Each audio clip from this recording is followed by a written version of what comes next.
মনে হচ্ছে যে এই সরকার কদমে কদমে শেখ হাসিনাকে অনুসরণ করতে চাচ্ছে। তার মধ্যে একটা হলো, বিগত সরকারের একটা কথা ছিল, বিশেষ করে আমাদের ইসলামপন্থী দলগুলোকে, যে আপনারা আওয়ামী লীগের বিরুদ্ধে আন্দোলন করেন, কিন্তু এই বিএনপি জামাতের সাথে যান কেন, আলাদা থাকেন।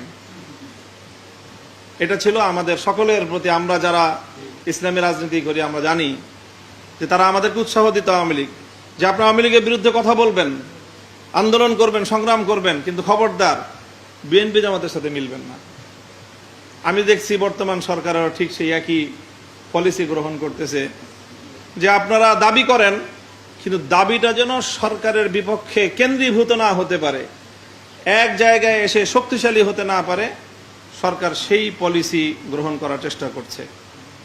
আরেকটা গ্রহণ করছে, আরেকটা পলিসি শেখ হাসিনাকে অনুসরণ করছে, ইসলামপন্থীদেরকে কিছু স্বার্থ দিয়ে, কিছু সুযোগ সুবিধা দিয়ে তাদেরকে তাদের রাজনৈতিক দাবি দাওয়া ভুলিয়ে দেওয়ার একটা চেষ্টা।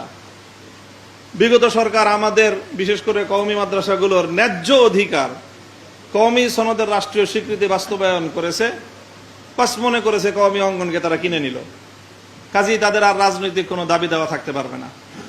আমার কাছে কেন যেন মনে হচ্ছে যে আমাদের প্রিয় প্রধানমন্ত্রী জনাব তারেক রহমান সাহেবও শেখ হাসিনার এই নীতিটাকে অনুসরণ করতে চাচ্ছেন। আমাদেরকে আরো কিছু সুযোগ সুবিধা দিয়ে দিবেন, আমাদেরকে বলে দিবেন যে কওমি মাদ্রাসার যে দাবিগুলো আছে সেগুলো আমি পূরণ করব। ইতিমধ্যে তিনি ইমাম মুয়াজ্জিনদের বেতন ভাতা দেওয়ার ঘোষণা দিয়েছেন। সামনে আশা করছি এবং আমরা সুধারণা রাখছি যে আরো কিছু গুরুত্বপূর্ণ দাবি দেওয়া আছে। প্রাইমারি স্কুল, হাই স্কুলগুলোতে ধর্মীয় শিক্ষক পদে কওমি মাদ্রাসার সনদে যেন চাকরি হয়, সেটাও উনি বাস্তবায়ন করবেন এই প্রত্যাশা রাখি। কিন্তু যেটা আশঙ্কা করি সেটা হলো যে এটা দিয়ে বলবে যে আপনাদের আর রাজনৈতিক দাবি দেওয়ার তো আর কিছু নাই, চাকরি পাইছেন আবার দাবি কি। এটা যদি করেন তাহলে এটাই হবে শেখ হাসিনাকে পদাঙ্ক অনুসরণ। কাজেই আমরা সরকারের ভালো কাজগুলোর প্রশংসা করতে আমরা কুণ্ঠিত না।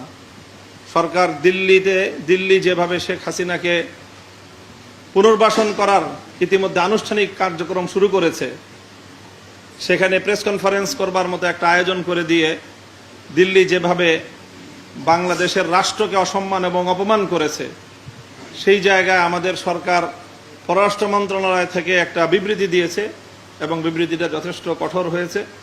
আমরা সেটুকুকে সাধুবাদ জানাই।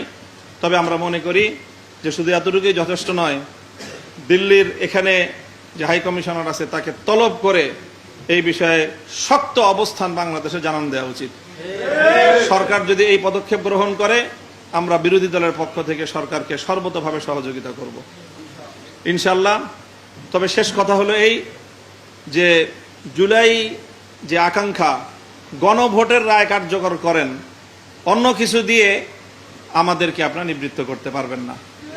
আমরা আমাদের স্বার্থের চেয়েও শহীদের রক্তের যেই দাম সেটাকে অনেক বেশি মনে করি। আমরা কোনো মূল্যেই জুলাই শহীদদের রক্তের সঙ্গে গাদ্দারি করতে পারবো না ইনশাল্লাহ।